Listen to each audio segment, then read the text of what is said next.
2024 civil services पर आप लोगों का बेहद स्वागत है। हमारे रिवीजन सीरीज का आज ये सेकेंड लेक्चर है और पहला लेक्चर मॉडर्न हिस्ट्री यानी कि आधुनिक भारत का इतिहास इस पर ऑलरेडी अपलोड हो चुका है। आज की वीडियो में हम इंडियन पॉलिटी यानी कि भारतीय राज व्यवस्था के पहले टॉपिक को डिस्कस करेंगे। टॉपिक है the constitutional development of India यानी भारत का संवैधानिक विकास। तो आप देख पा रहे होंगे कि हमारी ये जो रिवीजन सीरीज है बाइलिंगुअल है यानी कि हिंदी और इंग्लिश दोनों भाषाओं में कंटेंट भी रहेगा और मेरा पढ़ाने का तरीका भी जो है बाइलिंगुअल रहेगा, ताकि दोनों ही भाषाओं के जो एस्पिरेंट हैं, जो हमारे अभ्यर्थी हैं, उनको मदद मिले। अब थोड़ा सा बात करते हैं इस सीरीज के ऑब्जेक्टिव पर। तो देखिए, आपका यूपी पीसीएस का एग्जाम का नोटिफिकेशन आ चुका है। 17 मार्च को जो है बेसिकली डेट रखी गई है कि आपका पेपर हो जाएगा। तो इसके लिए ज़रूरी है कि जो आपका रिवीजन है वो बहुत ही ज़्यादा इम्पैक्टफुल हो, और ट्रस्ट मी, अगर आप इस सीरीज़ को फॉलो करते हैं तो आपको 100% हेल्प मिलेगी। मार्क माई वर्ड्स, ये मैं बहुत कॉन्फिडेंस के साथ बोल रही हूँ। ऐसा इसलिए है क्योंकि या तो कहीं पर आपको कंटेंट मिलता है, या तो कहीं पर आपको MCQs मिलते हैं, या कहीं पर आपको प्रीवियस ईयर क्वेश्चन मिलते हैं, या कहीं पे आपको फैक्ट्स दिए जाते हैं, या कोई लेक्चर ऐसा होता है जिसमें आपको कॉन्सेप्ट तैयार कराई जाती है। माफ़ कीजिएगा, मेरी राइटिंग के लिए मेरा पेन आज थोड़ा सा डिस्टर्ब कर रहा है।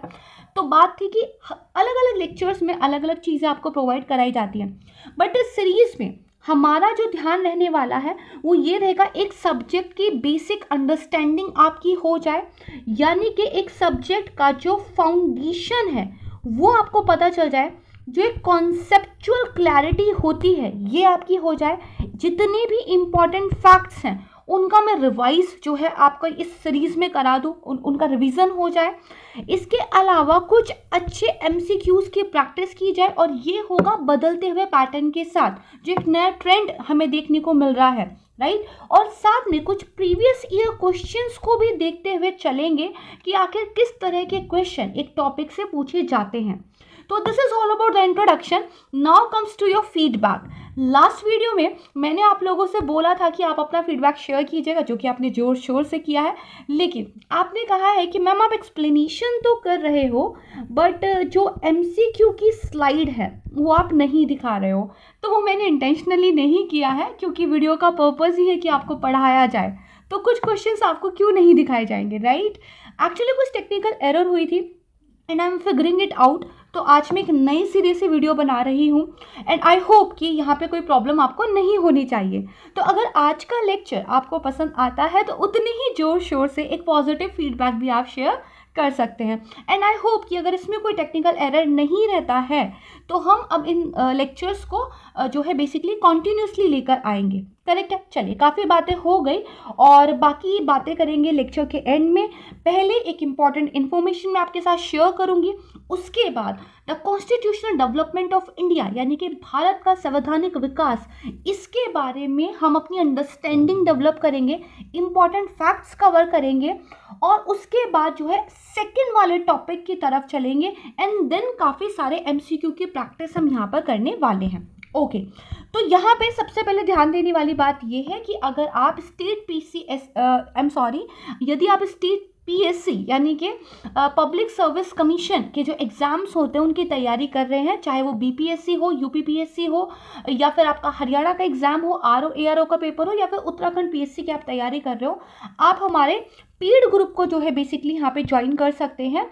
और यहाँ पे आपको कंप्लीट मटेरियल मिलेगा, टेस्ट सीरीज आपको दी जाएगी, और यहाँ पे कुछ नंबर्स आप स्क्रीन पे देख पा रहे होंगे, इन नंबर्स पे आप कांटेक्ट कर सकते हैं। और साथ ही टेलीग्राम ग्रुप भी है हमारा, जहाँ पर हमारे द्वारा सारी इन्फॉर्मेशन शेयर की जाती है, इसको भी आप ज्वाइन कर सकते हैं, राइट। चलिए आगे बढ़ते हैं। तो सबसे पहले देखिए, शुरुआत करते हैं कॉन्स्टिट्यूशनल डेवलपमेंट इन इंडिया।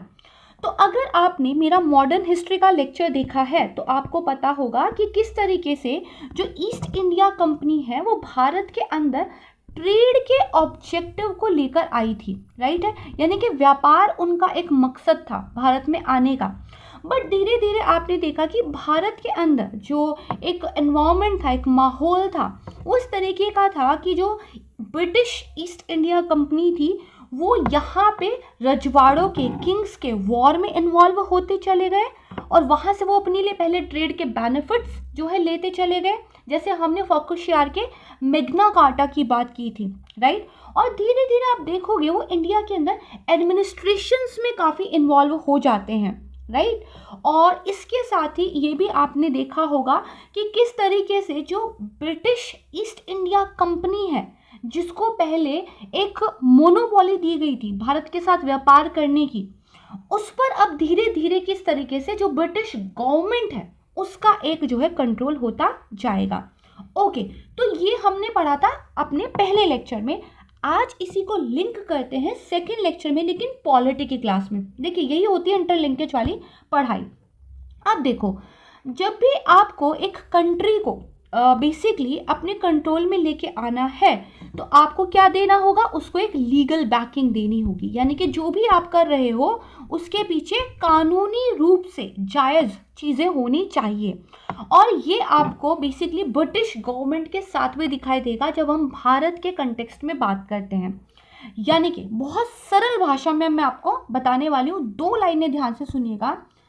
जब British East India Company Bharat आई थी तो मोटिव था ट्रेड करना, लेकिन धीरे धीरे हालात ऐसे रहे कि वो यहाँ के शासन और प्रशासन, राइट, इसमें भी इंक्लूड होते चले गए।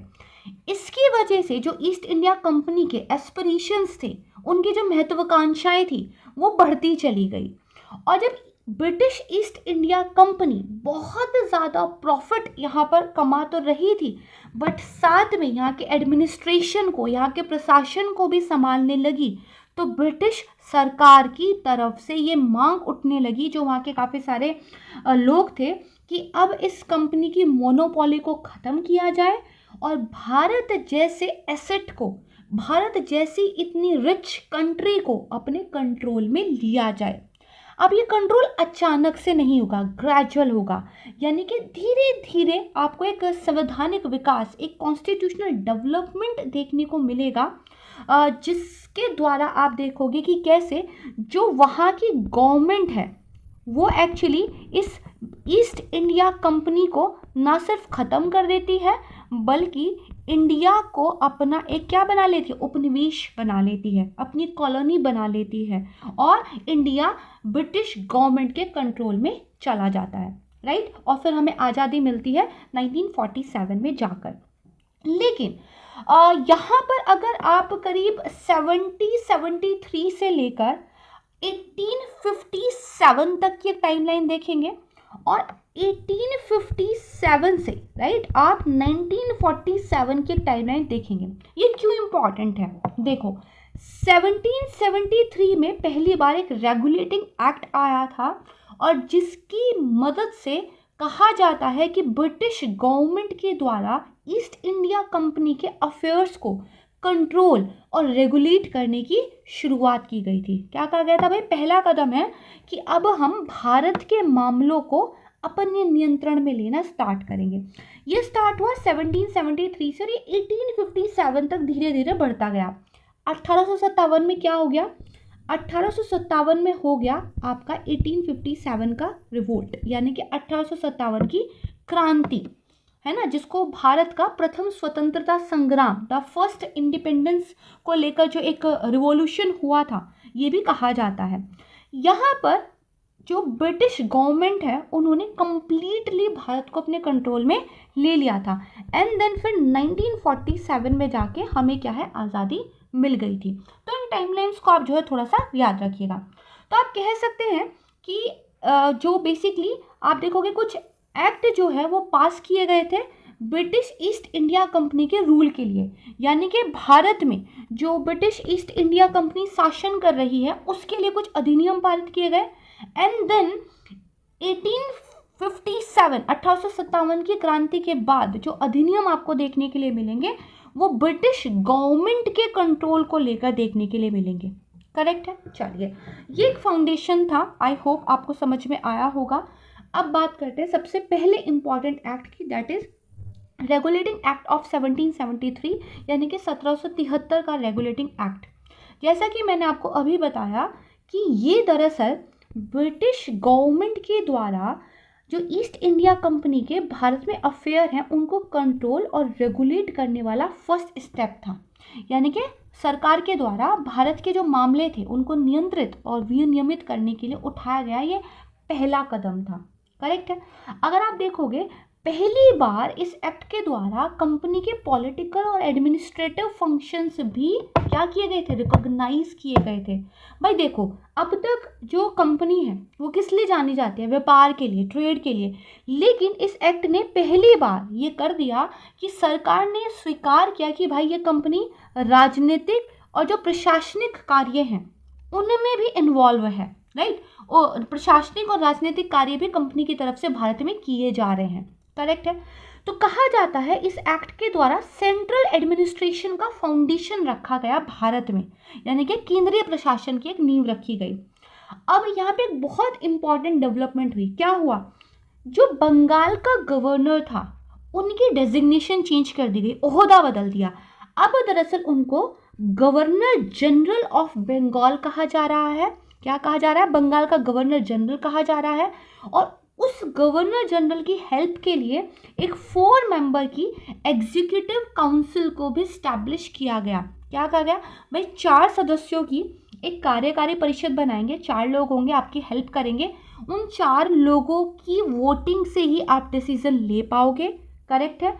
अगर मान लीजिए मामला फंसता है तो गवर्नर जनरल अपनी एक वोट वहाँ पे दे सकता था, राइट, वीटो की तरह। और ऐसे पहले गवर्नर जनरल ऑफ बंगाल कौन बने, तो लॉर्ड वॉरेन हेस्टिंग्स। ठीक है, ऐसे पहले गवर्नर जनरल थे लॉर्ड वॉरेन हेस्टिंग्स। साथ में क्या किया गया, जो गवर्नर थे बॉम्बे और मद्रास प्रेसिडेंसीज के, यानी कि बम्बई और मद्रास प्रेसिडेंसी के जो गवर्नर थे, इन प्रांतों के जो गवर्नर थे, उनको गवर्नर जनरल ऑफ बंगाल के अधीन कर दिया गया। तो देखो सेंट्रलाइजेशन स्टार्ट हो गया ना। पहले 3 अलग प्रांत थे, अब बाकी के 2 प्रांतों को फर्स्ट वाले के अंडर लेके आया गया है। करेक्ट है। तो सेंट्रलाइजेशन यहाँ से स्टार्ट हुआ। इसके अलावा कुछ और इम्पॉर्टेंट डेवलपमेंट हुई। जैसे आप देखोगे ये जो एग्जीक्यूटिव काउंसिल यहाँ पे बनाई गई है, इसको मिलिट्री और नॉन मिलिट्री इन कामों को लेकर पावर दे दी गई। दूसरा क्या हुआ, एक सुप्रीम कोर्ट भी भाई इस्टेब्लिश किया जाएगा, इसको लेकर बात हुई। और 1774 में एक सुप्रीम कोर्ट भी जहाँ पर जो है इस्टेब्लिश किया गया। एक और डेवलपमेंट हुआ, जो कंपनी के बेसिकली एम्प्लॉयज़ थे, राइट, कंपनी के लिए जो काम करने वाले लोग थे, उनको इस बात के लिए रोक दिया गया कि आप प्राइवेट ट्रेड नहीं करोगे। मतलब भाई कंपनी जो व्यापार करेगी वो करेगी, आप पर्सनल ट्रेड में इन्वॉल्व नहीं होंगे, कुछ गिफ्ट्स वगैरह आप नहीं लेंगे। ये कंपनी के एडमिनिस्ट्रेशन को क्लियर करने के लिए उठाया गया एक कदम था। तो that is why the Regulating Act of 1773 is very important in the context of the modern Indian history and in the context of the Indian polity.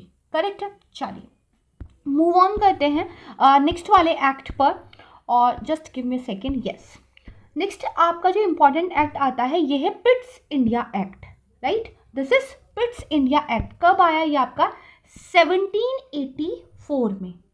पिट्स India Act 1784। देखो सबसे पहले तो ये बात ध्यान रखना, अगर कोई कंपनी है तो उस कंपनी के कुछ डायरेक्टर्स थे जिन्होंने उसमें पैसा लगाया था। अब कंपनी जो भी डिसीजन लेती थी तो उनको डायरेक्टर्स की मदद से ही लिया जाता था, मतलब डायरेक्टर्स एक तरीके से कंपनी को देखते थे। करेक्ट है।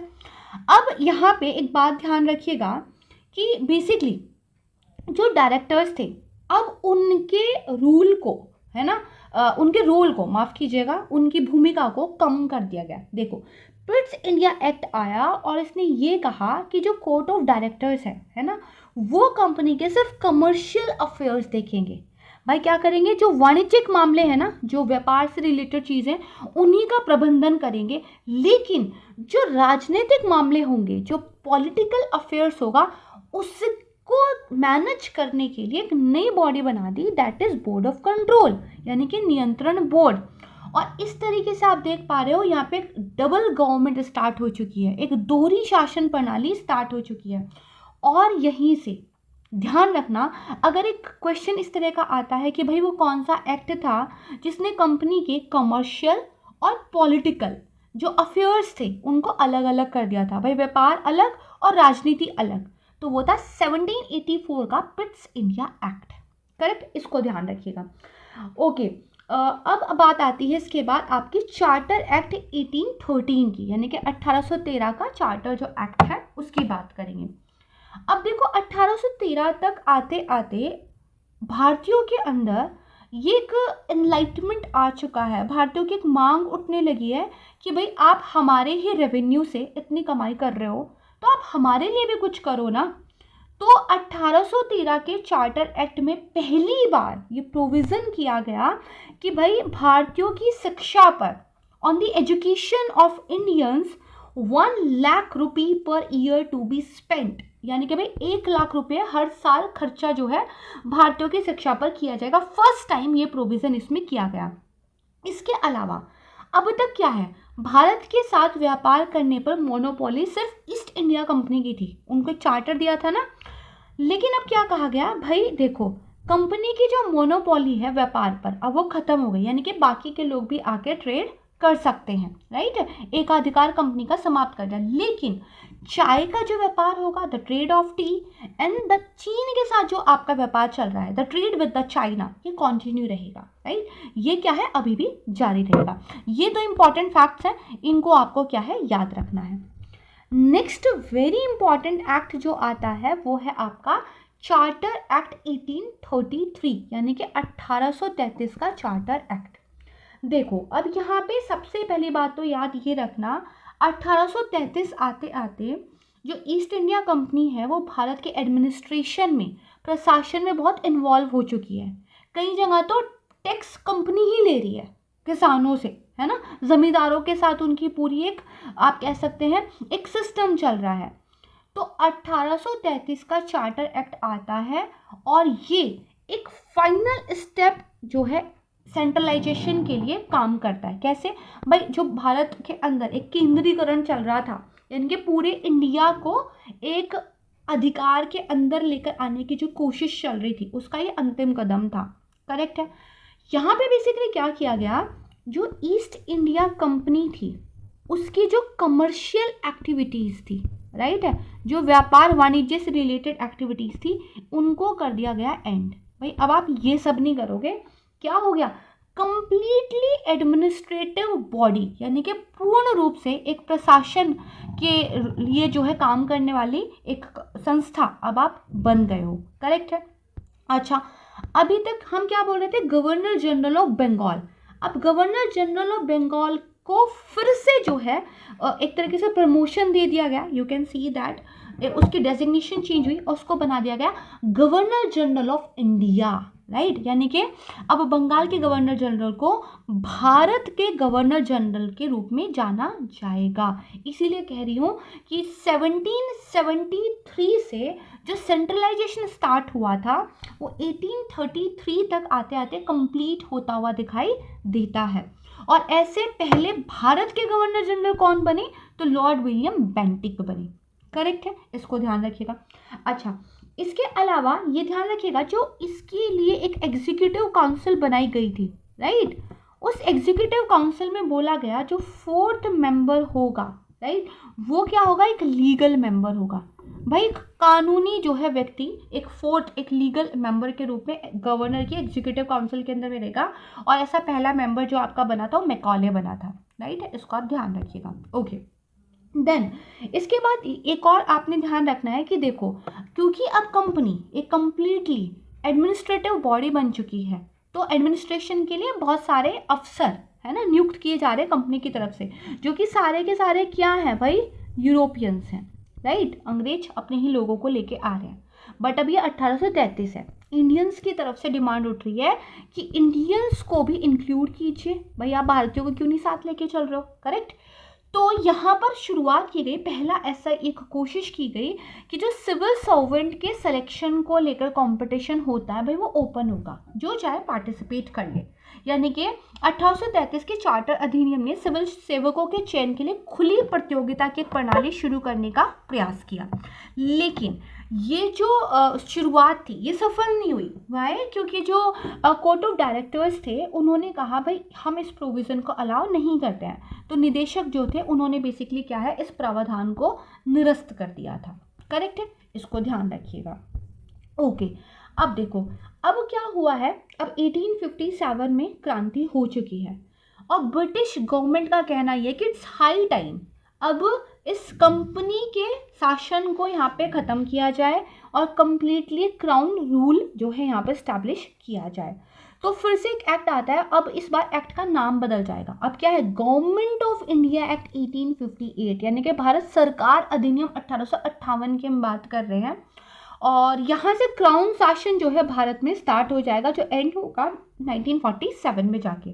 अब इसमें क्या कहा गया कि भाई इंडिया के अंदर जो भी आप शासन कर रहे हो वो किसके द्वारा किया जाएगा, हर मेजेस्टी के द्वारा, राइट। जो महामहिम है ब्रिटेन की, उनके नाम पर, उनके द्वारा किया जाएगा। और जो गवर्नर जनरल ऑफ इंडिया थे उनकी डेजिग्नेशन फिर से चेंज हो गई और अब वो बनकर वायसराय ऑफ इंडिया, एक न्यू टर्म आया वायसराय ऑफ इंडिया, राइट है। और कहा गया है कि जो वायसराय है ये जो ब्रिटिश क्राउन है, राइट, यानी कि जो ब्रिटिश क्राउन के प्रत्यक्ष प्रतिनिधि, डायरेक्ट रिप्रेजेंटेटिव के रूप में भारत में काम करेगा। और ऐसे पहले वायसराय कौन बना था भारत का, लॉर्ड कैनिंग, करेक्ट है। इस फैक्ट को आप याद रखिएगा। अब देखो, अब तक दो बॉडी जो काम कर रही थी, एक आपकी बोर्ड ऑफ कंट्रोल थी और उससे पहले से जो आपकी चली आ रही थी वो कोड ऑफ डायरेक्टर्स थी, इनको खत्म कर दिया गया, राइट है। ये दोनों बॉडी आपकी एंड हो गई और एक नया इंस्टीट्यूट या फिर आप कह सकते हैं एक नई पोस्ट क्रिएट की गई और उसका नाम था secretary of state, right, secretary of state.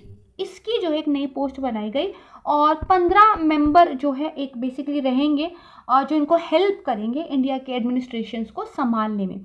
तो ये एंड हो गया और यहाँ से ये स्टार्ट हो गया सेक्रेटरी ऑफ स्टेट जो है एक न्यू पोस्ट, ये यहाँ से स्टार्ट हो गई। ये जो सेक्रेटरी ऑफ स्टेट होते थे ये ब्रिटिश गवर्नमेंट के कोई कैबिनेट मिनिस्टर ही होते थे, करेक्ट है। तो यहाँ पर ये एक इम्पॉर्टेंट हमें डेवलपमेंट देखने को मिलता है। देन नेक्स्ट इम्पॉर्टेंट एक्ट आता है आपका 1861 वाला, यानी कि भारतीय परिषद अधिनियम। अब देखो, इंडियन काउंसिल एक्ट 1861 आ रहा है, नाम पे ध्यान दो, है ना, परिषद, काउंसिल्स की हम बात कर रहे हैं।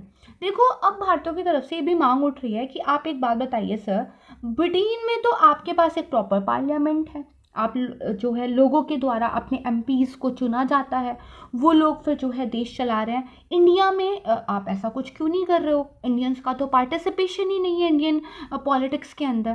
तो यहाँ पे जब मांग उठी तो जो इंडियन काउंसिल एक्ट आया 1861 वाला, इसमें ये कहा गया कि ठीक है, कुछ भारतीयों को वायसराय जो है नॉमिनेट कर सकता है as a non official members, यानी कि कुछ भारतीयों को गैर सरकारी सदस्यों के रूप में वायसराय की तरफ से नामित करना चाहिए, ऐसा एक प्रावधान रखा गया, करेक्ट।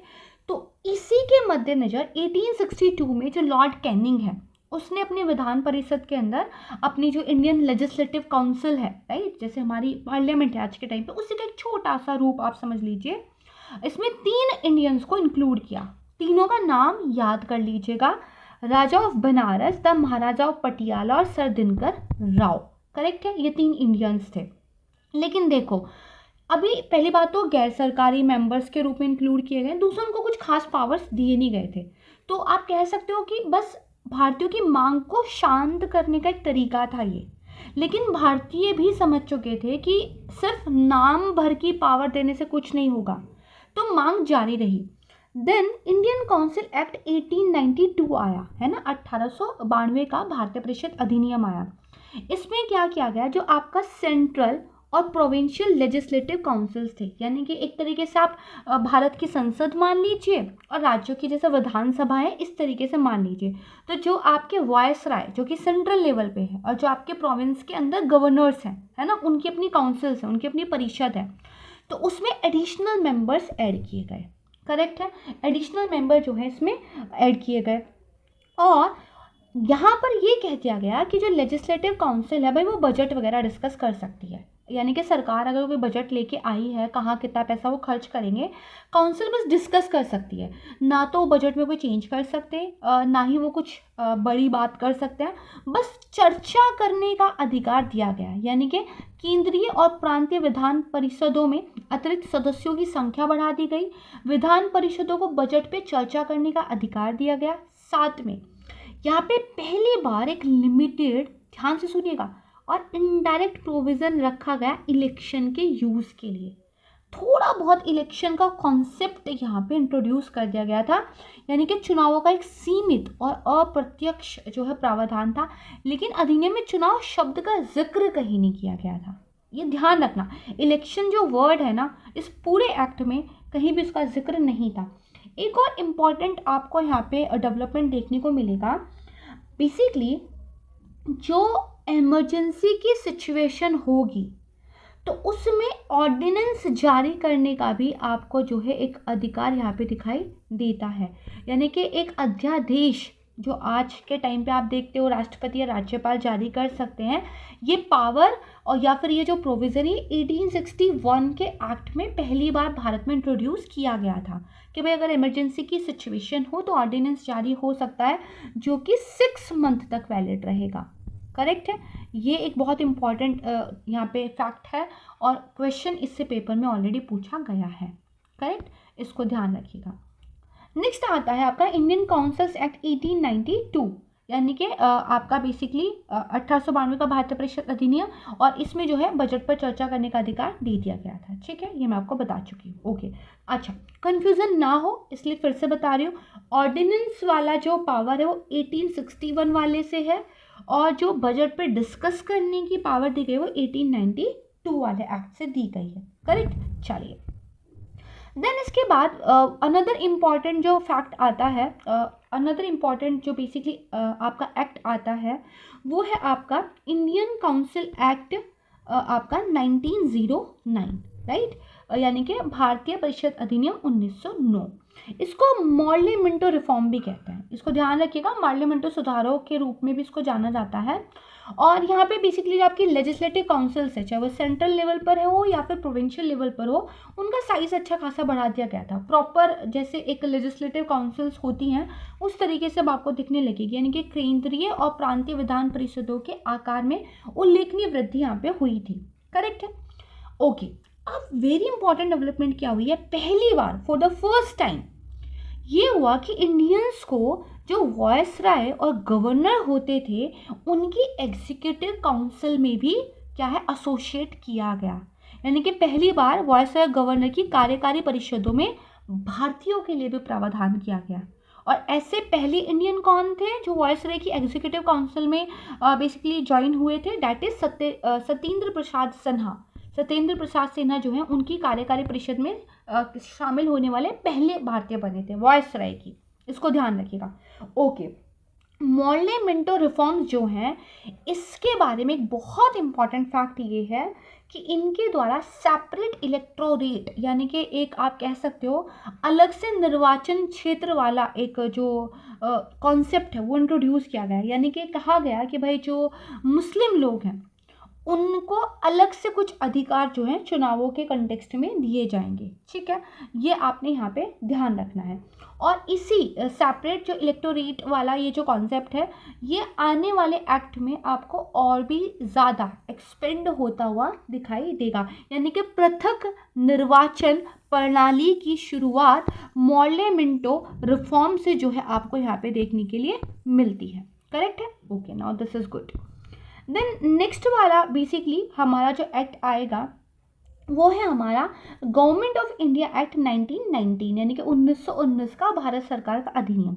इसको मॉन्टेग्यू चैम्सफोर्ड के नाम से भी जाना जाता है, राइट है, ओके। अब इसके बारे में ध्यान रखिएगा, यहाँ पर आपको पहली बार डायरेक्ट इलेक्शंस की शुरुआत होते हुए दिखाई देती है।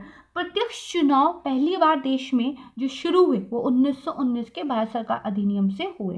करेक्ट, अब यहाँ पे देखो, यहाँ पे एक और बात ये कहती गई कि जो सेंट्रल आपकी बेसिकली लेजिस्लेचर है और जो प्रोविंशियल लेजिस्लेचर्स हैं उनको ये अथॉरिटी दे दी गई कि आप अपने जो सब्जेक्ट्स की लिस्ट है उस पर लॉ बना सकते हैं। इस बात का क्या मतलब हुआ, देखो आज के टाइम पे भी आपको पता है एक हमारे पास पार्लियामेंट है, संसद है, एक हमारे पास स्टेट लेजिस्लेचर्स है, राइट है, और आप देखोगे हमारे पास एक यूनियन लिस्ट है और एक हमारे पास स्टेट लिस्ट है, राइट है, एंड देन डिफरेंट लिस्ट है, कॉन्करेंट एंड ऑल। देखो यूनियन लिस्ट में वो सारे सब्जेक्ट है जिस पे केंद्र सरकार कानून बना सकती है, राइट। अगर कल को किसी राज्य की सीमा में कुछ परिवर्तन करना है तो पार्लियामेंट ये कर सकती है। कुछ सब्जेक्ट्स ऐसे होते हैं जो स्टेट गवर्नमेंट के अधीन है, जिस पे आपकी राज्य सरकार लॉ बना सकती है। जैसे अगर लॉ एंड ऑर्डर राज्य में स्टैब्लिश रखना है तो किसकी जिम्मेदारी, स्टेट गवर्नमेंट की जिम्मेदारी है। तो इससे रिलेटेड जो लॉ बनाने की पावर है वो किसके पास है, स्टेट गवर्नमेंट के पास है। करेक्ट। अब इसकी शुरुआत हमें कहाँ होते हुए दिखाई दी थी, 1919 वाले गवर्नमेंट ऑफ इंडिया एक्ट से। इसमें क्या कहा गया, जो सब्जेक्ट्स हैं उनको बांट दिया गया कि भाई केंद्र के लेवल पे ये वाले कुछ चीज़ें हैं इम्पॉर्टेंट, जिन पे कानून बेसिकली वायसराय बनाएगा अपनी लेजिस्लेटिव काउंसिल के साथ मिलकर, और स्टेट के लेवल पर भाई ये इंपॉर्टेंट सब्जेक्ट्स है जिस पे गवर्नर्स जो हैं अपनी जो है लेजिस्लेटिव काउंसिल और एग्जीक्यूटिव काउंसिल के साथ मिलकर क्या है लॉ बनाएंगे। यानी कि कानून बनाने की जो पावर थी वो बांट दी गई और कह दिया गया कि सेंट्रल और प्रोविंशियल लेजिस्लेचर अपनी अपनी जो लिस्ट है उस पर कानून बना पाएंगे। डायरेक्ट इलेक्शंस आ गए। करेक्ट है। साथ में एक इम्पॉर्टेंट बात ये कही गई कि जो वॉयसराय की एग्जीक्यूटिव काउंसिल है जिसमें कि 6 मेंबर होते हैं, अब उसमें से 3 जो है भारतीय हुआ करेंगे। राइट।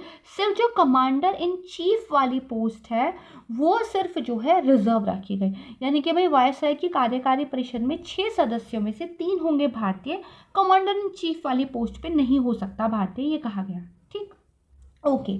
जो हमें कम्युनल रिप्रेजेंटेशन की एक हम बेसिकली सेपरेट इलेक्टोरेट की बात कर रहे थे, उसको यहाँ पे क्या है और एक्सटेंड कर दिया गया। यानी कि सांप्रदायिक प्रतिनिधित्व के सिद्धांत को बढ़ा दिया गया और अब ये मुसलमानों के साथ साथ सिख, भारतीय ईसाई, एंग्लो इंडियन और यूरोपीय लोगों को भी दिया गया। इसको आप ध्यान रखिएगा। ठीक है। ओके। अब एक बहुत इंपॉर्टेंट फैक्ट यहाँ पे ये ध्यान रखना है, जब ये 1990 वाला एक्ट आया था, 1919 वाला जब ये एक्ट आया था तो ये कहा गया था भाई 10 ईयर बाद हम एक कमीशन बनाएंगे और वो कमीशन ये देखेगा कि इस एक्ट ने कैसे काम किया है।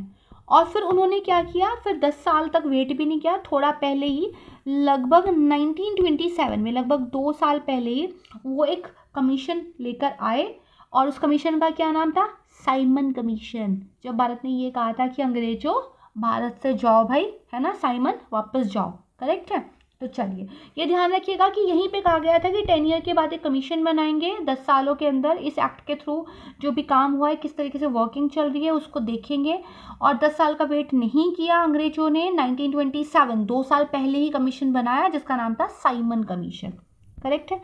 इसको जो है आप ध्यान रखिएगा, इसके बारे में भी क्वेश्चन हम फिर देखेंगे। Okay, got it.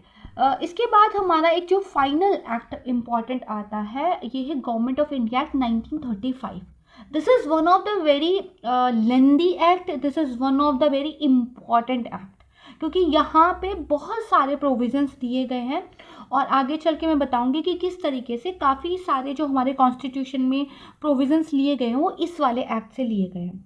वेल, तो 1935 के भारत सरकार अधिनियम की अगर हम बात करें, है ना, तो इसमें सबसे पहले तो क्या कहा गया, जो पावर थी, है ना, वो किस किस के बीच में बांट दी गई थी, सेंटर और उसकी जो यूनिट्स थी, यानी कि एक तो केंद्र है ही, है ना, और कुछ उस प्रांत हैं, उनके बीच में पावर बांट दी गई।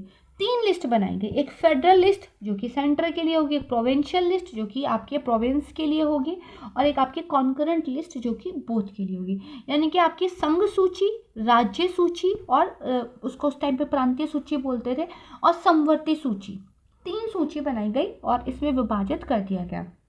अच्छा, अब देखो ऐसा भी तो हो सकता है ना कि कुछ ऐसी चीज़ें बच गई हो जो ना तो यूनियन लिस्ट में आई हो, ना ही आपके प्रोविंशियल में और ना ही कॉन्करेंट में, तो जो रेसिड्यूरी पावर्स हैं, जो अवशिष्ट शक्तियाँ होती हैं, वो वॉयसराय को दे दी गई।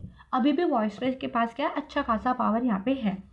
साथ में कुछ लेजिस्लेचर थे जैसे बंगाल, बॉम्बे, मद्रास, बिहार, असम और यूनाइटेड प्रोविंस, राइट, इनको बाइकैमरल बना दिया गया, यानी कि इसमें अपर हाउस और लोअर हाउस होगा, यानी कि द्विसदनीय बन गई। अब जो बंगाल, बम्बई, मद्रास, बिहार, असम और संयुक्त प्रांत की विधानसभाएं थी उनको द्विसदन बना दिया गया। उसमें एक विधान परिषद होगी उच्च सदन के रूप में और एक विधानसभा होगी निचले सदन के रूप में। ठीक है। ओके, अब इस एक्ट में एक कॉन्सेप्ट लाया गया कि हम क्या बनाएंगे, एक ऑल इंडिया फेडरेशन बनाएंगे। ठीक है जी। यानी कि एक संघ बनाएंगे, है ना, एक भारतीय संघ बनाएंगे। इसमें कौन कौन होगा, उन्होंने एक तो प्रोविंसेस होंगे और साथ में जो प्रिंसली स्टेट है उनको लेकर आएंगे, और ये सब एक यूनिट के रूप में होंगे। लेकिन फिर जो प्रिंसली स्टेट है वो माने नहीं थे, और ये ऑल इंडिया फेडरेशन वाला कॉन्सेप्ट फिर रियलिटी में नहीं आया था। ओके, इसके अलावा आप देखोगे कि बेसिकली यहाँ पर जो सेंटर है वहाँ पे डायरकी ले आए थे, यानी कि कुछ पावर होंगी आपके वॉइसरॉय के पास, उसके एग्जीक्यूटिव काउंसिल के पास, और कुछ पावर होगी लेजिस्लेटिव काउंसिल्स के पास, राइट। लेकिन स्टेट से ये सिस्टम खत्म कर दिया। स्टेट में क्या कहा गया, नहीं भाई अब लेजिस्लेटिव काउंसिल जो काम करेंगी वो करेंगी, राइट। वहाँ पे इस तरीके से चीज़ें कर दी गई। साथ में जो सेपरेट इलेक्टोरेट था, यानी कि जो पृथक निर्वाचन का सिद्धांत था, उसको और एक्सटेंड कर दिया गया और कहा गया कि जो आपके वुमेन होंगे, राइट, साथ में जो आपके बेसिकली शेड्यूल्ड कास्ट के लोग होंगे, और साथ में जो लेबर वगैरह होंगे, इनको भी जो है हम एक तरीके से जो सेपरेट इलेक्टोरेट है उसका जो है फ़ायदा देंगे। और इसी को लेके बाद में गांधी जी और बी आर अम्बेडकर जी का एक आपको देखने को मिलता है, जो मॉडर्न हिस्ट्री में बाद में पढ़ेंगे, ठीक है। एक और इम्पॉर्टेंट डेवलपमेंट हुआ, बर्मा जो कि अब तक भारत का हिस्सा था उसको सेपरेट कर दिया। इसी वाले एक्ट के द्वारा जो है इसको सेपरेट कर दिया गया बर्मा को, ये भी आप जो है ध्यान रखिएगा। तो मैं बोल रही हूँ ना कि 1935 वाला ये जो एक्ट है ये बहुत इंपॉर्टेंट है, काफ़ी लेंदी है, प्लीज़ इसको थोड़ा अच्छे से पढ़िएगा। जो इम्पॉर्टेंट चीज़ें थी, कुछ कॉन्सेप्ट थी, वो मैं आपको यहाँ पे बता चुकी हूँ, राइट। चलिए, तो अब देखो इसके बाद, है ना, इसके बाद क्या होता है कि भारत में काफ़ी ज़्यादा मांग उठने लगती है आज़ादी को लेकर, प्रशासन में और सरकार में अपनी भागीदारी को लेकर। और फिर ये मांग उठने लगती है कि भाई आप जो है भारतीयों को ये अधिकार दीजिए कि भारत अपना खुद का एक संविधान बनाए, और फिर जो इंडियंस हैं वो उस कॉन्स्टिट्यूशन के अकॉर्डिंग एक गवर्नमेंट को जो है लेकर आए। काफ़ी लंबे टाइम के बाद 1947 में जाके फाइनली हमें आज़ादी मिली, और उससे पहले एक कॉन्स्टिट्यूएंट असेंबली, एक संविधान सभा, इसको लेकर काम ऑलरेडी शुरू हो चुका था। तो अब तक आपने क्या पढ़ा, अब तक आपने ये देखा किस तरह से 1773 के रेगुलेटिंग एक्ट्स से लेकर आपका बेसिकली जो 1947 में, है ना, आज़ादी को लेकर एक फाइनल एक्ट आता है, यहाँ तक का क्या एक डेवलपमेंट था, किस तरीके से पहले ईस्ट इंडिया कंपनी का एक रूल था, एंड देन बाद में वो ब्रिटिश गवर्नमेंट जो है कम्प्लीटली अपने कंट्रोल में ले लेती है। अब क्या होगा, अब भारत आज़ाद हो चुका है, राइट, हमें इंडिपेंडेंस मिल चुका है 15 अगस्त को। अब जो है उससे पहले ही एक संविधान सभा को लेकर काम शुरू हो चुका था। संविधान सभा ने काम करना स्टार्ट कर दिया था इंडिया के लिए अपना खुद का एक कॉन्स्टिट्यूशन लिखने के लिए। तो जो नेक्स्ट इम्पॉर्टेंट टॉपिक आपका आएगा वो आएगा working of the constituent assembly, यानी कि आपका संविधान सभा की कार्य प्रणाली, राइट है। चलिए, ओके, तो सबसे पहले ध्यान रखिएगा 1934 में ना एक थे एम एन रॉय, राइट। ये जो एम एन रॉय थे बेसिकली इन्होंने सबसे पहले एक कॉन्स्टिट्यूएंट असेंबली का आइडिया रखा था कि भाई भारतीयों के लिए भारतीयों की एक संविधान सभा होनी चाहिए, करेक्ट है। और इसके बाद में आप देखोगे जो कांग्रेस है उसने भी ऑफिशियली इस कॉन्स्टिट्यूएंट असेंबली की डिमांड को उठाया था 1935 के आसपास जाके, करेक्ट। अच्छा, इसके अलावा आपको याद होगा मॉडर्न हिस्ट्री में कैबिनेट मिशन प्लान भी आया था। तो ये जो कॉन्स्टिट्यूएंट असेंबली है ये इस कैबिनेट मिशन प्लान के अकॉर्डिंग ही जो है बनी थी। अब इसमें देखो आपको बेसिकली 296 सीट जो है देखने को मिलेंगी ब्रिटिश इंडिया से। क्या कहा गया भाई, जो कॉन्स्टिट्यूएंट असेंबली है उसमें 296 जो सीट होंगी, जो मेंबर होंगे वो ब्रिटिश इंडिया के होंगे, और जो कुछ प्रिंसली स्टेट अभी भी राजे रजवाड़े बचे हुए थे उनके लिए बोला गया कि उनकी भी 93 सीट होंगी। भाई संविधान बना रहे हो तो सब आओ, और 93 सीट उनकी भी होंगी। लेकिन प्रॉब्लम क्या थी, ये जो 296 सीट ब्रिटिश इंडिया की थी इनको तो इलेक्शन के द्वारा चुना जाना था, और जो 93 सीट जो 93 प्रिंसली स्टेट की सीट्स थी इनको नॉमिनेशन के थ्रू जो है बेसिकली चुना जाना था। हो सकता है आपके लिए थोड़ा कॉम्प्लिकेटेड हो गया हो, मैं इजी करती हूँ। लेकिन उससे पहले एक इम्पॉर्टेंट बात है, this is a revision series. मैं ये अज्यूम करके रिवाइज करा रही हूँ कि सारे सब्जेक्ट्स आप पढ़ चुके हो, आपको पॉलिटी आता है, आप लेजिस्लेटिव काउंसिल का मतलब समझते हो, आप प्रिंसली स्टेट का मतलब समझते हो। ये अज्यूम करने के बाद ही आपको यहाँ पे पढ़ाया जा रहा है ना। अगर आप कहेंगे कि कुछ समझ में नहीं आया, दैट मीन्स आपने अभी तक सब्जेक्ट पढ़ा नहीं है, क्योंकि रिवीजन सीरीज में रिवीजन कराया जाता है, तभी जाके 2 मंथ में आपका ऑलमोस्ट सिलेबस कंप्लीट कराने की कोशिश हमारी रहेगी। ठीक है, तो ध्यान रखिएगा प्लीज़ इस बात को, it's a revision series. Okay, now comes to the point. मैं आपको ये एक्सप्लेन कर रही थी। देखो, इंडिया के अंदर अंग्रेजों ने क्या किया था, लगभग हर जगह अपना कंट्रोल कर लिया था। बीच बीच में कुछ प्रिंसली स्टेट, कुछ राजे रजवाड़े अभी भी बाकी थे, राइट है, जो कि ब्रिटिश गवर्नमेंट के छत्र छाया में ही बेसिकली बने हुए थे। अब जब हम एक कॉन्स्टिट्यूएंट असेंबली बना रहे हैं, संविधान सभा बना रहे हैं जो कि भारत के लिए संविधान लिखेगी, तो इसमें अब सीट रखी जाएंगी। भाई लोग आएंगे, है ना, तो इसमें से कुछ लोग तो आएंगे ब्रिटिश इंडिया से, है ना, जो प्रोविंसेस थे वहाँ से, जो कि इनडायरेक्ट इलेक्शंस के थ्रू आएंगे। भाई उनको इनडायरेक्टली चुना जाएगा और वो आकर संविधान सभा में बैठेंगे। कुछ जो है मेंबर आएंगे प्रिंसली स्टेट से, राजा रजवाड़ों उसके यहाँ से, लेकिन वहाँ की प्रजा उनको नहीं चुनेगी। वहाँ का जो प्रिंसली स्टेट का हेड है उसके द्वारा जिसको नॉमिनेट कर दिया जाएगा वो यहाँ पे आएगा। ऐसा एक प्रावधान जो है इसमें रखा गया है, जिसको लेके आलोचना भी होती है। अच्छा, अब प्रिंसली स्टेट स्टार्टिंग में इस कॉन्स्टिट्यूएंट असेंबली का पार्ट बनने के लिए राजी थे ही नहीं। उनको था कि भाई हम अपना अलग रहेंगे, ये जिसको जाना है जाओ, जिसको रहना है रहो। लेकिन जब उनको पता चला कि इट्स नॉट पॉसिबल कि आप अकेले रहोगे, इंडिपेंडेंट स्टेट के रूप में रहोगे, तो ग्रेजुअली प्रिंसली स्टेट ने भी जो है कॉन्स्टिट्यूएंट असेंबली के अंदर पार्टिसिपेशन अपना स्टार्ट कर दिया था। करेक्ट है, ये कुछ फैक्ट याद रखिएगा। ओके, अब यहाँ पर एक और चीज़ आपने जो है ध्यान रखनी है कि बेसिकली एम.एन. रॉय, है ना, ये नाम आपने याद रखना है जो मैंने आपको बताया था। ओके, चलो अब हम अपनी स्लाइड की बात करते हैं।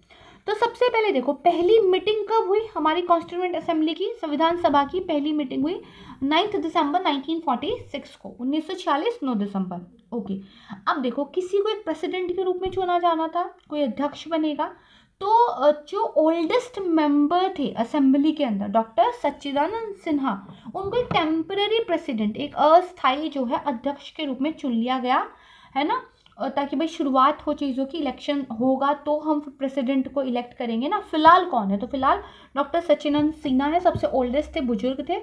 और यहाँ पे एक फ्रांसीसी परंपरा का एक तरीके से हमने पालन किया था, फ्रांस में ऐसा होता था तो हमने भी किया। फिर फाइनली एक इलेक्टेड प्रेसिडेंट कौन बने असेंबली के, तो डॉक्टर राजेंद्र प्रसाद बने, राइट। ओके, इसके अलावा आप देखोगे तो एच.सी. मुखर्जी हैं और जो वी.टी. कृष्णमाचारी हैं, इनको जो है विधानसभा का उपाध्यक्ष यानी कि एक तरीके से वाइस प्रेसिडेंट ऑफ असेंबली चुना गया था, राइट। ये कुछ नाम है, इनको आपने क्या है याद रखना है।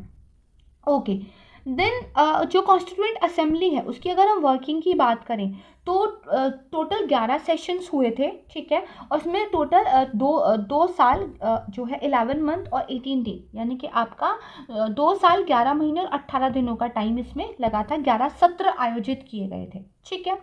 करीब हमने 60 कंट्रीज़ का जो कॉन्स्टिट्यूशंस थे उनका एक आप कह सकते हैं कि अध्ययन किया था और वहाँ से हमने जो प्रोविजंस इंडिया के साथ फिट बैठते थे उनको फिर अडॉप्ट किया था। अब यहाँ पे ध्यान रखना, कई बार कहा जाता है कि जो इंडियन कॉन्स्टिट्यूशन है वो कॉपी है, हमने उधार लिया है, बोरो किया हुआ है, but that is not true. सबसे ज़्यादा जो हमारी इंडियन कॉन्स्टिट्यूशन के अंदर प्रोविज़न है वो है 1935 का जो एक्ट था वहाँ से, इसलिए मैंने बताया था ये बहुत इंपॉर्टेंट है। और इसके अलावा दुनिया भर के कॉन्स्टिट्यूशंस बन चुके थे, राइट। अब भारत आज़ादी लेट हुआ तो हम हमेशा ये सोचते हैं ना कि नई गलतियां करने से अच्छा है जो पुरानी गलतियां हो चुकी हैं वहाँ से सीख ली जाए, राइट। तो सोचा गया कि जब इतने कॉन्स्टिट्यूशन बन चुके हैं क्यों ना उनको देखा जाए और वहाँ की गलतियों से सीखा जाए और इंडिया के कंटेक्स्ट में जो प्रोविजंस फिट बैठते हैं उनको अडॉप्ट कर लिया जाए ताकि भाई जल्दी काम हो जाए। तो यही किया गया, लगभग 60 देशों के संविधान का अध्ययन किया गया। टोटल कितना खर्च आया, 64 लाख यानी कि 64 लाख रुपए लगभग खर्च हो गए थे। लास्ट सेशन कब था, फाइनल सेशन कब था, तो 24 जनवरी 1950 यानी कि 24 जनवरी 1950 को फाइनल जो एक सेशन था वो जो है यहाँ पे आयोजित किया गया था। करेक्ट है जी। अब देखो जो संविधान सभा थी उसको बहुत सारे काम करने थे। जो सिटीजन्स हैं उनके लिए भी कुछ जो है राइट्स देने हैं, स्टेट के लिए भी कुछ राइट देने हैं, है ना। जो आपके माइनॉरिटीज़ हैं उनके लिए भी कुछ आपको जो है प्रोविजंस करने हैं। तो कॉन्स्टिट्यूएंट असेंबली ने क्या किया था, कुछ कमिटीज़ बनाई थी अपने ही अंदर, और उन कमिटीज़ की हेल्प से उन्होंने काम किया था। जैसे अब इन कमिटीज़ का नाम और इसका प्रेसिडेंट कौन था, अध्यक्ष कौन था, ये आपको याद होना चाहिए। मेजर कमिटीज़ की हम बात करेंगे, काफ़ी सारी माइनर मेजर कमिटीज़ थी, जैसे यूनियन पावर कमेटी यानी कि संघ शक्ति समिति Jawaharlal Nehru, then union constitution committee संघ संविधान समिति again Jawaharlal Nehru, provincial constitution committee प्रांतीय संविधान समिति सरदार वल्लभ भाई पटेल, ड्राफ्टिंग कमेटी यानी कि प्रारूप समिति doctor B R Ambedkar, advisory committee on fundamental rights minorities and tribal and excluded area यानी कि मौलिक अधिकारों पर अल्पसंख्यक और जो आदिवासी के अधिकार है और जो बहिष्कृत जो आपके एक्सक्लूडेड एरियाज हैं उनको लेकर एक एडवाइजरी जो सलाहकारी समिति थी उसके अध्यक्ष थे हमारे Sardar Patel ji, right. Rules of procedure committee प्रक्रिया संबंधी नियम समिति doctor Rajendra Prasad, state committee यानी कि राज्य समिति जिसमें राज्यों के साथ बातचीत बेसिकली करनी थी तो जवाहरलाल नेहरू, स्टीयरिंग कमेटी यानी कि संचालन को लेकर एक समिति जो बनी इसके अध्यक्ष थे डॉक्टर राजेंद्र प्रसाद, प्लीज़ याद कर लीजिएगा, ठीक है। ओके, मूव ऑन करते हैं, फिर कुछ इंपॉर्टेंट फैक्ट्स हैं इनकी बात करते हैं। अब देखो, जो कॉन्स्टिट्यूएंट असेंबली की प्रोसीडिंग स्टार्ट हुई थी वो एक ऑब्जेक्टिव रेजोल्यूशन प्रेजेंट किया गया था, इससे स्टार्ट की गई थी। हुआ क्या था, देखो जो जवाहरलाल नेहरू जी हैं उन्होंने क्या कहा कि भाई एक ऑब्जेक्टिव रेजोल्यूशन मैंने ड्राफ्ट किया है, मैं इसको प्रेजेंट करता हूँ असेंबली में, एक उद्देश्य प्रस्ताव है ये, और यहाँ पे ना कुछ वो बेसिक प्रिंसिपल, यहाँ पे वो कुछ ऐसी बातें लिखी गई हैं जो हम सब एग्री करते हैं कि भाई भारत एक गणतंत्र होगा, राजतंत्र तो होगा नहीं, है ना। फाइनल जो पावर होगी वो लोगों के हाथों में होगी, है ना, जनता का जो है शासन होगा, और हम एक सेक्युलर स्टेट होंगे, हम एक धर्मनिरपेक्ष राज्य बनेंगे। भाई कुछ प्रिंसिपल्स हैं जो हमने अपने स्वतंत्रता संग्राम के दौरान सीखे हैं, हम सब एग्री करते हैं, तो इनको अडॉप्ट कर लेते हैं, और हमारा जो कॉन्स्टिट्यूशन है कहीं ना कहीं इन उद्देश्यों को, इन ऑब्जेक्टिव्स को रिप्रेजेंट करेगा, एक जो है सलाह बना ली गई। तो यस, यहाँ से प्रोसीडिंग स्टार्ट हुई थी। 13 दिसंबर 1946 को जवाहरलाल नेहरू के द्वारा एक उद्देश्य प्रस्ताव लाया गया था, ऑब्जेक्टिव रेजोल्यूशन, बहुत इंपॉर्टेंट है। हमारा जो प्रिमेबल है, जो इंडिया की प्रस्तावना है कॉन्स्टिट्यूशन की, वो भी काफ़ी ज़्यादा इंस्पायर है इस ऑब्जेक्टिव रेजोल्यूशन से, करेक्ट है। चलिए अब देखो, 13 दिसंबर 1946 को प्रेजेंट किया गया, 22 जनवरी 1947 को उसको पास कर लिया गया, सर्वसम्मति से पारित हो गया, और यही आगे जाके क्या है, इंडिया के कॉन्स्टिट्यूशन के प्रिमेबल का, भारतीय संविधान की प्रस्तावना की नींव बनी, राइट, इसको ध्यान रखना है। ओके, अब यहाँ पे ध्यान रखना, जब हमने अपने कॉन्स्टिट्यूशन को अडॉप्ट किया था, अपनाया था, तब इसमें उस टाइम पर कब 26 नवंबर 1949 को एक प्रिमेबल, एक प्रस्तावना थी, 395 आर्टिकल्स थे, 395 अनुच्छेद थे, 8 शेड्यूल्स थे, 8 अनुसूचियां शामिल थी, ठीक है। Okay, another important fact about the preamble is कि पूरे कॉन्स्टिट्यूशन को अनेक्ट करने के बाद एंड में हमने जो है अपने प्रिमेबल को अनेक्ट किया था, यानी कि पहले हमारे द्वारा पूरे संपूर्ण संविधान को अधिनियमित किया गया था, अपनाया गया था, देन प्रस्तावना को अधिनियमित यहाँ पे जो है बेसिकली किया गया था, करेक्ट है जी। चलिए मूव ऑन करते हैं। ओके, अब हमारी जो कॉन्स्टिट्यूएंट असेंबली थी उसने सिर्फ संविधान ही नहीं बनाया, although it is a very very important task, but उन्होंने कुछ और काम भी किए थे, कुछ फंक्शंस परफॉर्म किए थे। फॉर एग्जांपल यहाँ पे देखो, सबसे पहले तो जब भारत आज़ाद हो गया ब्रिटेन से, तो उनके द्वारा कॉमनवेल्थ नाम का एक सिस्टम बनाया गया था, राइट। तो इंडिया भी उस कॉमनवेल्थ का मेंबर है, दैट यू नो। तो कॉमनवेल्थ के अंदर इंडिया की जो मेंबरशिप है उसको रेटिफाई करने का काम भी जो है कॉन्स्टिट्यूएंट असेंबली के द्वारा किया गया था, मई 1949 में किया गया। फिर नेशनल फ्लैग भी अडॉप्ट करना था, राइट। तो 22 जुलाई 1947 को जो राष्ट्रीय ध्वज अपनाया गया, राइट। फिर नेशनल एंथम भी अपनाया गया, राष्ट्रगान जो था उसको 24 जनवरी 1950 को हमने अडॉप्ट किया। नेशनल सॉन्ग यानी कि 24 जनवरी 1950 को ही राष्ट्रीय गीत भी अपनाया हमने, राइट है। और इसके अलावा भारत के प्रथम राष्ट्रपति का चुनाव यानी कि डॉक्टर राजेंद्र प्रसाद को as a first president of India जो इलेक्ट किया गया, जो चुना गया, वो भी कॉन्स्टिट्यूएंट असेंबली के द्वारा किया गया जनवरी 24, 1950 को। तो ये कुछ डेट्स हैं, इनको भी आपने क्या है याद रखना है। करेक्ट है। चलिए अब बात करते हैं basically preamble of the constitution की, यानी कि भारतीय संविधान की प्रस्तावना। बहुत इंपॉर्टेंट है। सबसे पहले तो याद रखो कि ऐसा दुनिया में अमेरिकन कॉन्स्टिट्यूशन था जो एक प्रीमेबल के साथ स्टार्ट हुआ, पहला, यानी कि अमेरिकी संविधान प्रस्तावना के साथ शुरू होने वाला पहला संविधान था, राइट। और एन.के. पालकीवाला कहते हैं कि भाई ये जो प्रस्तावना है ये इंडिया के कॉन्स्टिट्यूशन का एक पहचान पत्र है। ठीक है, कहाँ पे बेस्ड है? ऑब्जेक्टिव रेजोल्यूशन जो कि पंडित नेहरू जी के द्वारा लाया गया था, मैं ये आपको बता चुकी हूँ। Now this is very very important fact. प्रस्तावना को अमेंड किया गया था 42nd कॉन्स्टिट्यूशनल अमेंडमेंट एक्ट 1976 में। 1976 में 42वां संवैधानिक संशोधन अधिनियम था, उसके द्वारा प्रस्तावना को संशोधित किया गया। 3 नए वर्ड उसमें ऐड किए गए, याद कर लेना। सोशलिस्ट, सेकुलर, इंटीग्रिटी, समाजवादी, धर्मनिरपेक्ष और अखंडता, राइट। ये 3 वर्ड जो है इसमें ऐड किए गए। Now this is all about the constitutional development, है ना, in the Indian polity. Okay, अब इतना पढ़ लिया है, इतने फैक्ट्स याद कर लिए हैं, तो चलो अपनी नॉलेज चेक कर लेते हैं कितना सीखा है, और जो नहीं फैक्ट्स वहाँ पे पढ़े हैं उनको यहाँ पे कवर करते हैं, राइट। ओके, तो सबसे पहला क्वेश्चन आपका कमेटी से ही है। Who among the following were the members of the drafting committee of the constitution? भाई संविधान की प्रारूप समिति थी, याद है, अम्बेडकर जी उसके अध्यक्ष थे, दैट इज ऑल्सो ट्रू। उसके अलावा कौन कौन मेंबर थे? तो एन गोपाल स्वामी, अल्लादी कृष्ण स्वामी अय्यर, एन माधवा राव और बी एल मित्तल, राइट। इन चारों में से कौन कौन थे? तो एक्चुअली चारों ही थे, तो डी इसका आंसर हो जाएगा। मूव ऑन करते हैं नेक्स्ट क्वेश्चन की तरफ। इजी था ये, याद है तो है, नहीं है तो भाई नहीं है, है ना। Which of the following act provided the setting of a board of control in Britain? भाई वो कौन सा अधिनियम था जिसके द्वारा ब्रिटेन में एक नियंत्रण बोर्ड की स्थापना की गई थी, और जिस बोर्ड ऑफ कंट्रोल के द्वारा बेसिकली जो एक तरीके से ईस्ट इंडिया कंपनी के सिविल, मिलिट्री और रेवेन्यू अफेयर्स पर कंट्रोल किए जा रहे थे, नागरिक, सैन्य, राजस्व मामले पूरी तरह से नियंत्रित किए जाते। तो बोर्ड ऑफ कंट्रोल कहाँ पढ़ा है हमने? याद करो कहाँ पढ़ा है? Yes, Pitt's India Act 1784, B should be the answer, है ना, यही था ना। चलो मूव ऑन करते हैं नेक्स्ट वाले पे। Third question. ओके, यहाँ पे आपको 2 स्टेटमेंट दी गई। Consider the following statement. The flag committee constituted at Karachi session under the chairmanship of doctor Rajendra Prasad. भाई कराची अधिवेशन में कह रहे ध्वज समिति का गठन किया गया था और अध्यक्षता की थी डॉक्टर राजेंद्र प्रसाद ने। दूसरा स्टेटमेंट कह रहा है एक नेशनल फ्लैग कमेटी भी बनाई गई थी कॉन्स्टिट्यूएंट असेंबली के द्वारा। इस बार क्या है जो है संविधान सभा के द्वारा एक राष्ट्रीय ध्वज समिति का गठन किया गया था। किसकी चेयरमैनशिप में? डॉक्टर वल्लभ भाई पटेल की चेयरमैनशिप में। आपको बताना ही सही है नहीं।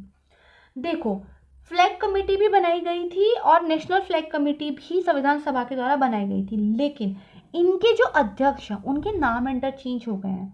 कराची अधिवेशन के टाइम पे जो था उसमें थे सरदार वल्लभ भाई पटेल जी, और संविधान सभा के द्वारा जो बनाई गई थी उसमें थे डॉक्टर राजेंद्र प्रसाद, राइट। तो ये इंटरचेंज किया गया यहाँ पे।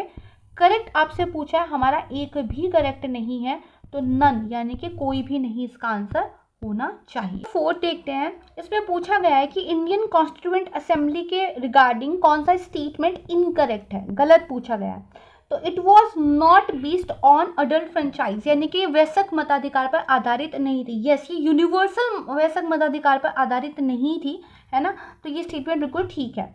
It resulted from the direct election, प्रत्यक्ष चुनावों का परिणाम थी, बिल्कुल नहीं, इनडायरेक्ट इलेक्शन हुए थे।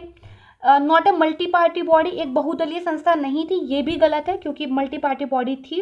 It work through several committees, कई समितियों के माध्यम से काम किया था, ये बिल्कुल ठीक बात है। अब देखो पूछा क्या, इनकरेक्ट पूछा है, तो 2 और 3 हमारा इनकरेक्ट है, तो डी हमारा जो है यहाँ पे आंसर होना चाहिए, राइट। मूव ऑन करते हैं 5th क्वेश्चन की तरफ। 2 स्टेटमेंट दिए गए हैं और हमें जो है यहाँ पे करेक्ट आंसर बताना है। पहला कह रहा है कि ब्रिटिश इंडिया एक्ट जो है उसने कंपनी के जो पॉलिटिकल और कमर्शियल फंक्शन थे उनको अलग कर दिया था। बिल्कुल सही बात है, यही वो एक्ट था जिसने कंपनी के जो राजनीतिक और वाणिज्यिक कार्य थे उनको अलग कर दिया था। Government of India Act 1919, the Indian legislature was made for the first time bicameral. This is also very correct कि पहली बार 1919 का अधिनियम ऐसा था कि विधानमंडल को द्विसदनीय बनाया गया था। तो बोथ यानी कि सी इसका आंसर होना चाहिए, राइट। मूव ऑन करते हैं नेक्स्ट क्वेश्चन पे। 6th क्वेश्चन में फिर से आपको क्या है, ये पूछा गया है कि गवर्नमेंट ऑफ इंडिया एक्ट जो 1858 था उसके रिगार्डिंग आपका कौन सा स्टेटमेंट ठीक है। तो उसने कहा कि भाई इसने एक डबल गवर्नमेंट का सिस्टम क्रिएट किया था क्योंकि इसने बोर्ड ऑफ कंट्रोल और कोर्ट ऑफ डायरेक्टर्स को अबॉलिश कर दिया था। याद करो 1858 का एक्ट कौन सा था जिसमें बोर्ड ऑफ कंट्रोल और कोर्ट ऑफ डायरेक्टर को ख़त्म कर दिया गया था। बिल्कुल सही बात है, लेकिन सोचो जब दो बॉडी हमने ख़त्म कर दी है तो मतलब एक डबल गवर्नमेंट के सिस्टम को ख़त्म कर दिया ना, और एक सिंगल गवर्नमेंट जो कि ब्रिटिश गवर्नमेंट है उसका कंट्रोल लिया है, और ये कह रहे हैं कि डबल गवर्नमेंट के सिस्टम को बनाया गया, तो ये गलत स्टेटमेंट हो जाएगा, राइट है। फिर कह रहे हैं एक new office secretary of state यानी कि एक राज्य सचिव का नया पद बनाया जिसे भारतीय प्रशासन पे कंप्लीटली एक कंट्रोल था। ये बिल्कुल सही बात है। तो करेक्ट पूछा है हमारा, ओनली 2 करेक्ट है, तो 20 का आंसर हमारा होना चाहिए, राइट है। मूव ऑन करते हैं नेक्स्ट क्वेश्चन पर। क्वेश्चन नंबर हमारा आ जाएगा 6, राइट है। ओके, यहाँ पे देखो न्यू लेजिस्लेटिव काउंसिल जब इस्टेब्लिश हुई और ईयर ये दिया हुआ है, आपको मैच करना है। तो बंगाल लेजिस्लेटिव काउंसिल हुई थी 1862 में, नॉर्थ वेस्टर्न फ्रंटियर प्रोविंस जो कि आपका उत्तर पश्चिमी सीमांत प्रांत था उसकी विधान परिषद 1866 में, पंजाब 1897 में। तो 1 का हमारा क्या है, सी होना चाहिए, 2 का ए होना चाहिए और 3 का बी होना चाहिए। तो A should be the right answer, right है। मूव ऑन करते हैं नेक्स्ट क्वेश्चन पे। इनकरेक्ट स्टेटमेंट बताना है, गलत कथन आपको यहाँ पे बताना है। पहला कह रहा है कि जो गवर्नमेंट ऑफ इंडिया एक्ट था 1935 वाला, उसने प्रोविंसेस को लेकर और इंडियन स्टेट को एक यूनिट की तरह लेकर फेडरेशन बनाने की बात की थी। ये बिल्कुल सही बात है, 1935 में एक भारतीय संघ की कल्पना तो की गई थी, करेक्ट। इंडियन काउंसिल एक्ट जो 1909 वाला है उसने कम्युनल रिप्रेजेंटेशन जो है लेकर आया था, मुस्लिम्स को एक सेपरेट इलेक्टोरेट दिया था, ये भी बात सही है। आपको याद होगा मॉडली मिंटो सुधारों के नाम से इसको जाना गया था, मुसलमानों के लिए सांप्रदायिक प्रतिनिधित्व प्रणाली इसमें शुरू की गई थी, ये भी सही है ना। फिर कह रहा है गवर्नमेंट ऑफ इंडिया 1919 ने क्रिएट किया था एक न्यू ऑफिस हाई कमिश्नर का लंदन के अंदर, ये भी बिल्कुल ठीक है। सेक्रेटरी ऑफ स्टेट तो था ही, 1919 में जाके बेसिकली लंदन में भारत का उच्चायुक्त के नाम से न्यू ऑफिस भी बना दिया गया था, करेक्ट है। 4th कह रहा है इंडियन काउंसिल एक्ट 1892 ने बेसिकली पब्लिक सर्विस कमीशन को जो है एक तरीके से स्टैब्लिश करने की एक शुरुआत की थी, ये गलत है। 9th क्वेश्चन देखते हैं जिसमें आपको मैच द फॉलोइंग करना है अगेन, और इसमें बेसिकली आपको क्या कुछ फीचर दिए गए हैं, वो फीचर किस एक्ट से बेसिकली इंट्रोड्यूस किए गए थे ये आपको मैच करना है। फेडरल स्कीम ऑफ गवर्नमेंट सरकार की संघीय योजना अभी बढ़ा है 1935 वाला एक्ट, राइट है। इसके बाद बोला गया डायक इन द प्रोविंशियल गवर्नमेंट यानी कि प्रांत सरकार में जो द्वैत शासन आया था वो आपको मॉन्टेग्यू चैम्सफोर्ड रिफॉर्म से, वेरी गुड। कम्युनल रिप्रेजेंटेशन किससे आया था, बिल्कुल ठीक, मॉर्ले मिंटो से, सांप्रदायिक प्रतिनिधित्व मॉर्ले मिंटो। और रिज्ड सेंट्रलाइजेशन आपका कठोर केंद्रीकरण वो आपका आ गया था 1861 से, राइट है। तो यहाँ पे आपका कौन सा आंसर ठीक हो जाएगा, ए का आपका आ रहा है बेसिकली यहाँ पे 3rd, राइट। तो यहाँ दिख रहा है बी का जो है 4th आ रहा है, वेरी गुड। सी का 1 आ रहा है, राइट है, और डी का आपका 2 आ रहा है, वेरी गुड। तो यहाँ पे आपका जो है बेसिकली बी आंसर हो जाएगा, ठीक है, 3 4 1 2। ओके, नेक्स्ट क्वेश्चन की तरफ चलते हैं, मूव ऑन करते हैं। क्वेश्चन नंबर 10 यहाँ पे पूछा गया है कि एक इंडिया के अंदर स्टैट्यूटरी कमीशन आया था, ब्रिटिश रूल के टाइम की बात हो रही है, उसको क्या कहा जाता है। तो आप याद करो एक मैंने बताया था 10 सालों के बाद, राइट, ये कहा गया था कि भाई हम फिर से चीज़ों को एक बार देखेंगे, और फिर 1927 में वो एक कमीशन ले आए थे, है ना, इंडिया स्टैट्यूटरी कमीशन। क्या कहा था मैंने इसको, वो था आपका साइमन कमीशन, राइट, ये होगा आपका साइमन कमीशन, बिल्कुल ठीक। 11 नंबर क्वेश्चन की तरफ चलते हैं, इजी क्वेश्चन है। कि भाई जो कॉन्स्टिट्यूशन है भारत का, वो बेसिकली असेंबली के द्वारा का फाइनली अडेप्ट और अनेक्ट कर लिया गया था। तो 26 नवंबर 1949 को, अगर अपनाने की बात और अधिनियमित करने की बात है तो 26 नवंबर 1949 को। अच्छा, ये भी ध्यान रखना, कुछ जो इसके प्रोविज़न थे वो 26 नवंबर 1949 को ही जो है फोर्स में आ गए थे। कंप्लीट कॉन्स्टिट्यूशन जो फोर्स में आया था, मतलब लागू जो किया गया था, राइट, वो किया गया था 26 जनवरी 1950 को। ठीक है, इसको ध्यान रखना। ओके, नेक्स्ट क्वेश्चन की बात करते हैं। बोल रहा है कि इनमें से कौन सा जो फीचर है वो भारत के संविधान की विशेषता नहीं है। तो written constitution, supremacy of the constitution, ये बिल्कुल है। भारत का संविधान लिखित भी है, जैसे कि यूएस का है। यूनाइटेड किंगडम का संविधान लिखित नहीं है। और संविधान की सर्वोच्चता भी है, ये भी बिल्कुल ठीक बात है। संविधान के ऊपर कोई भी नहीं है। क्वासी फेडरल स्ट्रक्चर है, अर्ध संघीय संरचना है, ये भी बिल्कुल ठीक है। जो बेसिकली राज्य हैं वो केंद्र से अलग नहीं हो सकते, है ना, तो एक क्वासी फेडरल स्ट्रक्चर है। कमिटेड जुडिशरी, प्रतिबद्ध न्यायपालिका। देखो, न्यायपालिका हमारे यहाँ कमिटेड नहीं है किसी सरकार के प्रति या किसी के प्रति। न्यायपालिका इंडिपेंडेंट बेसिकली है, यानी कि स्वतंत्र है, ये गलत है। और distribution of power, that is also very correct. State और सेंट्रल गवर्नमेंट के अंदर हमने पावर्स का डिस्ट्रीब्यूशन किया हुआ है। आंसर क्या होना चाहिए, सी होना चाहिए, ये एक फीचर हमारा नहीं है। अगेन 13 क्वेश्चन की तरफ चलते हैं। मैच द फॉलोइंग प्रोविजंस हैं इंडियन कॉन्स्टिट्यूशन के अंदर, उनकी सोर्स क्या है, हमने कहाँ से लिए, ये पूछा गया। इमरजेंसी प्रोविजन, आपातकालीन प्रावधान जर्मनी से आए हैं। फंडामेंटल राइट, मौलिक अधिकार आपके यूनाइटेड स्टेट ऑफ अमेरिका से लिए हमने। पार्लियामेंट्री सिस्टम, संसदीय प्रणाली, हमने ब्रिटेन से ली है। इसको लेकर बहस भी हुई थी कि भाई राष्ट्रपति शासन लगाना चाहिए या फिर संसदीय प्रणाली। फिर लगा कि ब्रिटेन के कॉलोनी रहते हुए हमें पार्लियामेंट्री सिस्टम का अच्छा खासा एक्सपीरियंस हो चुका है, तो क्यों ना इसी को अपनाया जाए। तो यूनाइटेड किंगडम और directive principles of state policy, राज्य के नीति निर्देशक सिद्धांत, वो आपके जो है बेसिकली आयरलैंड से लिए गए थे। ठीक है, ओके। तो इमरजेंसी प्रोविजन फोर्थ यहाँ पे भी है, यहाँ पे भी है। फंडामेंटल राइट थर्ड पे आना चाहिए, आई थिंक ये। पार्लियामेंट्री सिस्टम 2 और ये, यस, सी हमारा जो है यहाँ पे आंसर हो जाएगा, करेक्ट। चलिए मूव ऑन करते हैं नेक्स्ट क्वेश्चन पे। पूछा गया है कि जो भाई हमारे कॉन्स्टिट्यूशन का 7th शेड्यूल है, 7वीं अनुसूची है, वो किस बारे में है। क्या इसमें लैंग्वेजेस हैं, नहीं।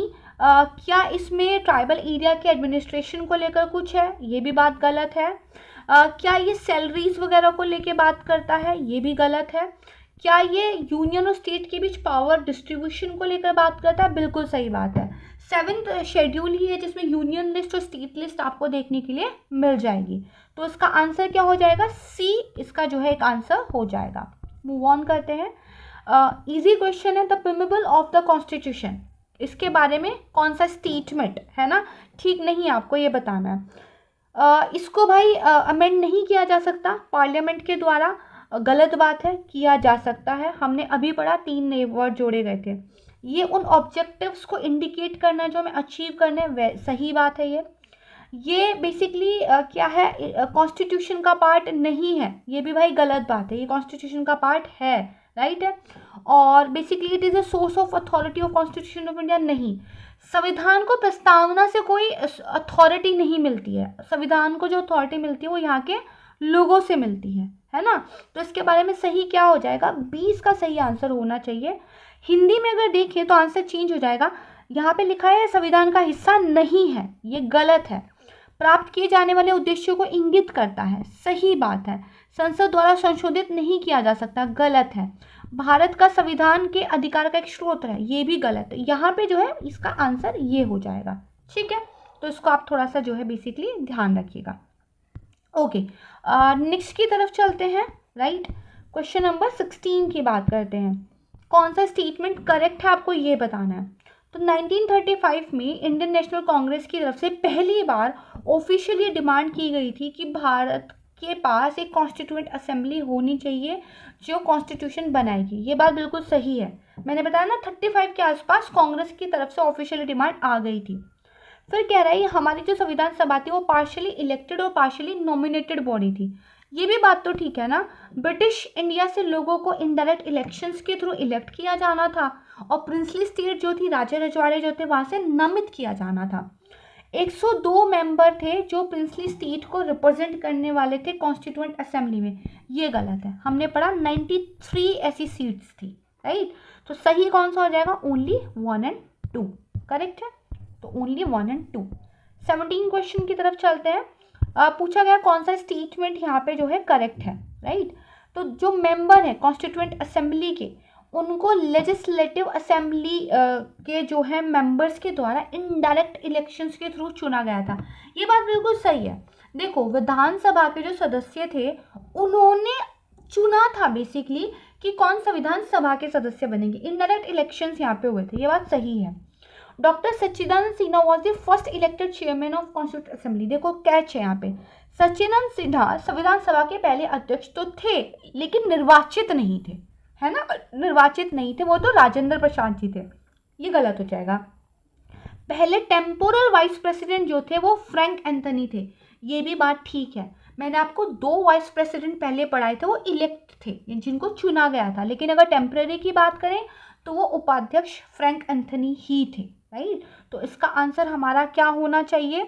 पहला और तीसरा जो है इसका हमारा आंसर होना चाहिए, यानी कि सी, करेक्ट है। चलिए, I think this is the last question, इसको देख लेते हैं। ओके, कौन सा जो है स्टेटमेंट करेक्ट है? तो कह रहा बर्मा को सेपरेट किया गया था इंडिया से 1935 के एक्ट के द्वारा। बिल्कुल ठीक बात, हमने थोड़ी देर पहले पढ़ा। फिर कह रहा वेवेल का प्लान ये था कि जो एग्जीक्यूटिव काउंसिल हो, है ना, उसमें हिंदू और मुसलमानों को इक्वल रिप्रेजेंटेशन दिया जाए। ये बात भी ठीक है। देखो क्या हुआ था ना, भारत की आज़ादी के टाइम पे मुस्लिम लीग अपनी मांगों को लेकर काफ़ी ज़्यादा हटी हो गई थी, राइट, काफ़ी जिद्द थी। और उस टाइम पे आप कह सकते हैं काफ़ी सारी चीज़ें ना रुक गई थी।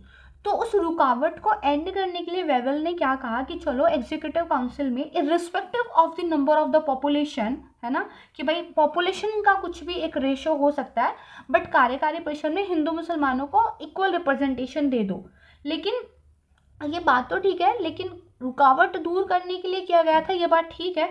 लेकिन भारत पाकिस्तान का विभाजन ना हो, उसको रोकने के लिए ये नहीं किया गया था। वो अंग्रेजों का इंटेंशन बिल्कुल भी नहीं था। तो ये भी ध्यान रखना, है ना। तो यहाँ पे दोनों स्टेटमेंट हमारे ठीक है, बोथ, यानी कि सी हमारा जो है यहाँ पे आंसर हो जाएगा। तो यहाँ पे हमारा आज का ये सेकंड लेक्चर खत्म होता है। मुझे बहुत मज़ा आया आप लोगों के साथ पढ़ा के, एंड आई होप कि इस लेक्चर को आपने काफ़ी इन्जॉय किया होगा। कई बार छोटे मोटे मिस्टेक्स रह जाते हैं यार, कई बार टेक्निकल एरर हो जाती है, तो जस्ट लेट इट बी, आप बता दें, हम उस पर काम कर लेंगे। एंड पूरी कोशिश रहेगी एक बहुत ही इनरिच कंटेंट आप तक पहुँचे, आपके एग्जाम में बहुत ज़्यादा आपको हेल्प मिले। और इसके साथ ही अगर आप चाहते हैं हमारे पेड ग्रुप को ज्वाइन करना, तो yes you can join. These are the numbers on your screen, जहाँ पे आप हमें व्हाट्सएप कर सकते हैं for the state public service commission exams. And yes, you can join our Telegram channel as well. And इसी तरीके से मेहनत के साथ पढ़ते रहिए, अपना ध्यान रखिए। Thank you so much everyone, bye bye, जय हिंद।